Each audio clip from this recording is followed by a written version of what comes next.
Welcome to Unchained here on Pahrump News. I'm your host, DeannaO'Donnell. Hope you are doing wonderful this week. Well, we have a special guest on our show today, and he's going to tell you something that is very topical right now, and that is about your wells.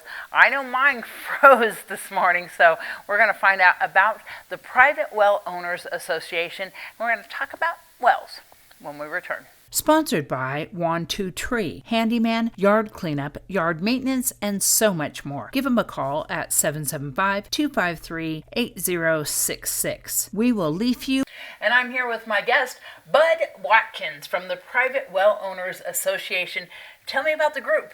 Well, we are a local group. We're trying to let the well owners know how to maintain their well, what not to put around the well, what steps they can take to prevent your well from having problems, getting stuff into it. We were just talking about this. Mine froze up last night, and so you're giving some advice about that. And this time of year, it's important to know this. Oh, right? Yes, it is. All times of year. And we go out and do well testing. We don't do like the big labs do. We test the static level of the water, so that you know where your well's moving up or down. Mm-hmm. You want to test that at the same time every year, so that you know if your well is going down or if it's staying the same.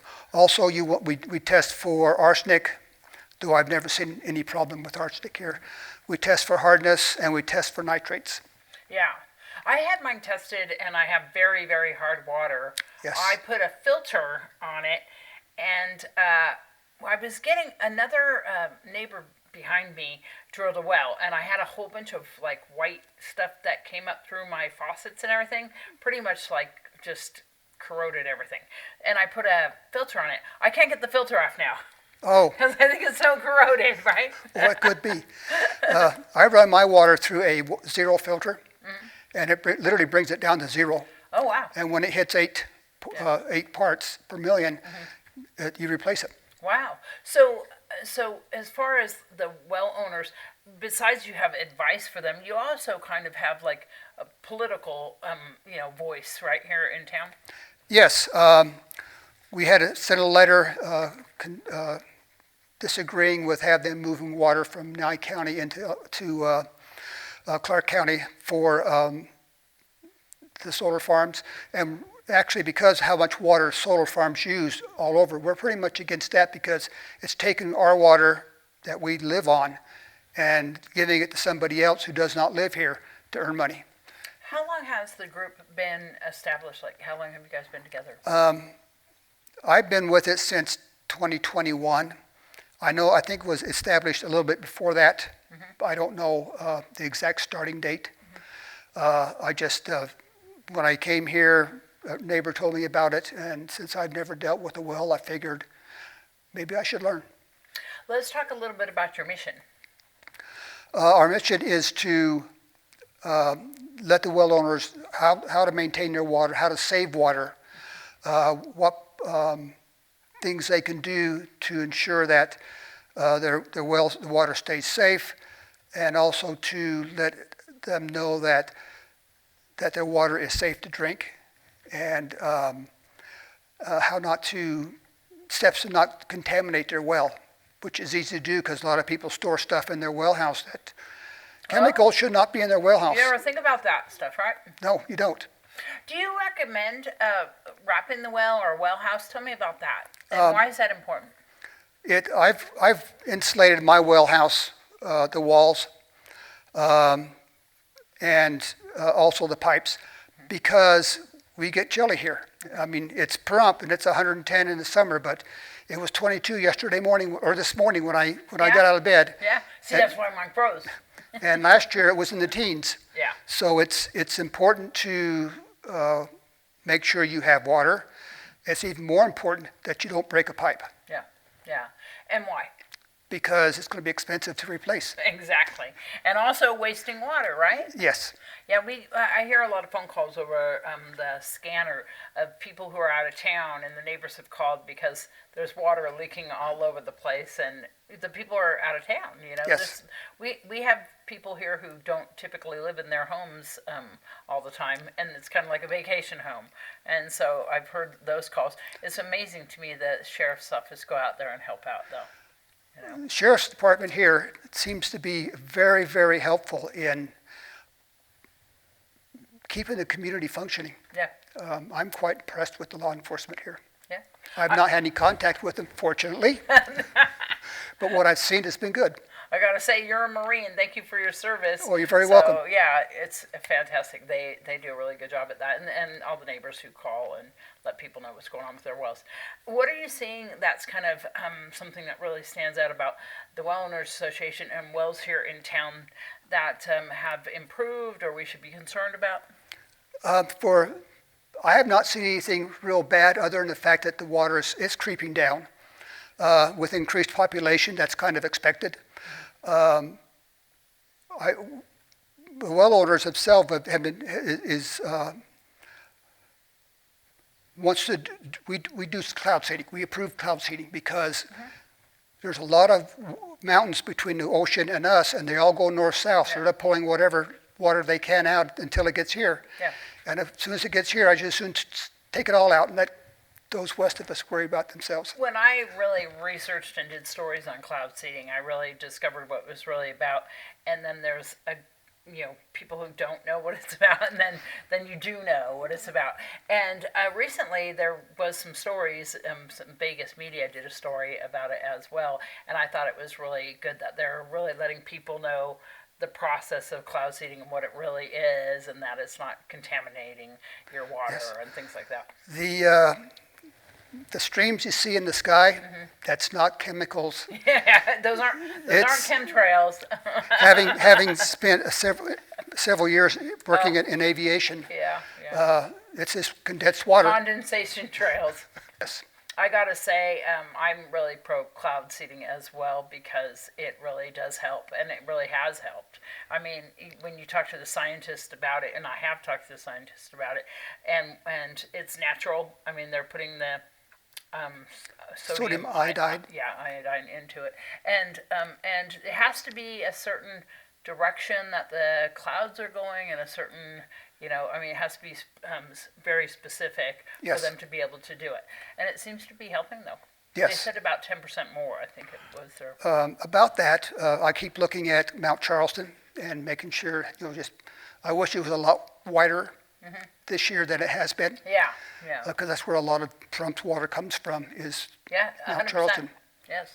Well, I'm kind of glad about a little bit of rain that we got, though, because that seemed to at least keep my plants watered for a little while. Well, and it's also going to help the weeds this spring, and we do not cloud seed weeds. Yeah. Contrary to other theories. Yeah. It's just we got a lot of water. Yeah. So we're going to have a lot of weeds. Yeah, and that's true. What I always hope for, because I've read all these different ways of getting rid of the weeds naturally, and people pouring hot water on them, or people putting different different things that they found out to put on them. But what really helps is that it's so dry that they don't stay. The grass that's in my yard will not stay alive. True. That grass that came up because of the water, that will not last. Yes, but there's some because we're in the desert, and it gets breezy here once in a while. All that cheatgrass comes in, and it will last a long time and grow tall. Yeah. So it's one of the worst is the Bermuda grass. Yes. And you know what's so funny is when you don't know what you're buying at the store, and a lot of people buy the Bermuda grass because they think, oh well, it lasts out here. Well, those seeds go everywhere, and it ruins my plants in my yard, guys. Stop doing that. You can buy grass that will do well in these warmer temperatures or extreme temperatures, but not Bermuda. And artificial grass you don't have to mow. Yeah. And they say that that's not great because it heats up, but I don't know. Have they fixed that issue with? That's the first I've heard of it. Yeah. So I don't know if, Yeah. I've never gone down that. Yeah. That's something I'll have to look into. Yeah. Maybe I figured that when they were having all the complaints that it was too hot for animals and stuff like that, that they probably addressed that. I have no clue. I will, I would have to ask a landscaper. that might be a future class. Yeah, exactly. Tell me about your meetings. Like, what do you typically talk about in these meetings? Well, we go over the basic stuff of what us as directors are doing and the financial status. And then we usually try to have a class every meeting. We've had everything from the electrical grid, because that's what generates our pumps. Our last class was about building a well house and what needs to be done. Our next class is to find out the information on your well, how deep it is, when it was drilled. We've also had classes on what not to put in your well house because of leakage get down into your well. So we try to give something that maybe one or two might be able to use. I know everybody can't use everything, but we try to give something that lets one or two give them direction, plus let them know what's going on. Do you have an idea of like wells for end of life? I mean, is there different areas in town which the wells are going dry a lot faster? Do you guys have a good hold on what's going on with those? I have not run across any that have. No, I've heard of one that went dry, and he had it drilled. In fact, it went dry during Christmas, and he had a tough time finding someone to come out and drill it, but he did find someone. That's the only one I've known that has been that dried up. I know there was some on the south end by Sherry's Ranch down in that area for a little while that had a few of them that were complaining about it, but I haven't heard anything new going on with him. That I don't know. We've tested a couple of wells down in that area. The waterway is way down in the south end of town, so that's a good place where it could likely go. Yeah. And they're probably also drilled a lot deeper than the rest of us in the Pahrump area. What do you recommend for filtration systems and things like that for your house? Now you're in an area I'm not even. I'm unfamiliar with, because I have a filter on my shower, and I have my zero filter for the water I drink, and that's it. The rest of it I'm not concerned about. And then what's some other advice that you might have for people for their wells out there? I think the biggest part is make sure that you don't have chemicals near your well or anything near your well house. Make sure that the shaft going down is several inches above the ground. Because this last rainstorm, depending on where you're at, you could have flooding. Oh yeah. We have a lot of flooding in this in our area, unfortunately. And make sure that you want to cover your well area, your tank, because everything is plastic, and this heat is just terrible on plastic. That's true. Let's talk about one thing that's the biggest thing out here: ants in your well. The thing is, every time that summer comes around, everybody's like, I don't know why my well's not working. I have been through this several times, and the little ants get caught in the connection and cause a spark. Sure. And I took a little nail file, don't use a metal one, and then it worked again. It's amazing. Yes, ants.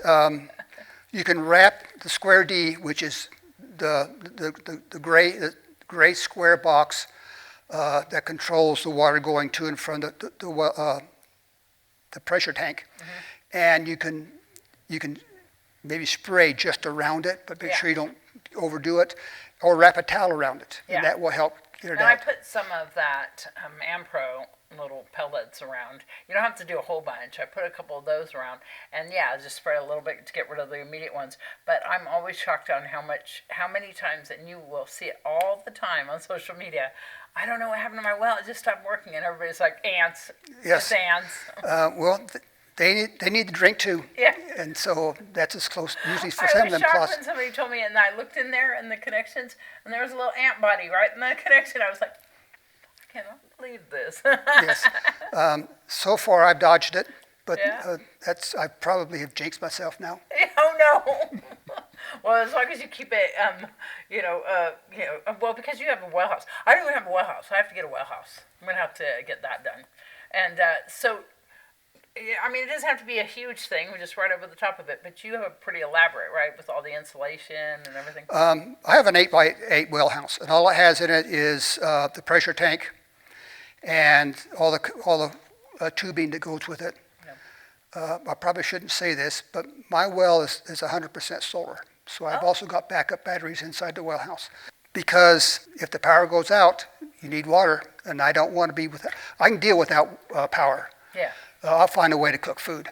Yeah. But there's no way to get water.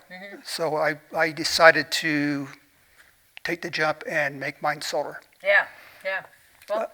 And my neighbor has a huge solar array for her whole house, and I know a lot of people do that home solar, and it seems to work out pretty well for them. And I have solar on my roof, and I bought the house that already was there. I just changed my well from 210 to 48 volt. Well, you're just like a Marine, a Mr. Fix-It guy. All right. If people want to go to your meetings, when are they? Meetings are the first Wednesday of every month at 10 o'clock at the Pahrump Valley Museum. All right. And everybody can come on down. We'll be happy to have you. There you go. We hope when you come that you will learn something and want to come back and become a member. Because a member, you get the well testing. And for me, the most important part is that static level. Yeah. Because you want to know what your water level's at. Find out where you're at. Yes. All right. Thank you so much for coming by. Oh, you're very welcome. My pleasure. We're going to go to your Save a Pet right now with the Nye County Animal Shelter. Sponsored by 1-2-Tree, handyman, yard cleanup, yard maintenance, and so much more. Give them a call at 775-253-8066. We will leave you with a smile. Hi, my name is Christy Sigmund, and I'm here at the Nye County Animal Shelter with Wiley. Wiley is our crazy kiddo, but he is also our long-term resident. He has been here longer than anyone else in the shelter, and sometimes we don't know why. He is a sweet, sweet boy, but just with lots of energy. He's also a boy who needs to learn a little bit of manners. So we have been working with him. Our volunteers are doing an amazing job with him. He wants a home. I think that's why he's so crazy. He says, just get me home. Just get me in a yard where I can run and I can play and I can just have a bunch of fun. So if you'd like to come down and meet Wiley, if you have that perfect home for him, we are located at 1580 East Seary Lane. We are across the street from the Treasurer and Assessor's office. Visit us at 24petconnect.com to see some additional photos of Wiley. Our phone number is 775-751-7020. So no reason at all not to come on down and see one of our amazing kiddos that we have here at the Nye County Animal Shelter. I want to thank Christy so much from the Nye County Animal Shelter for showing us that wonderful dog. And we're going to wrap up this edition of Unchained here on Pahrump News. I'm your host, DeannaO'Donnell. Have a great night.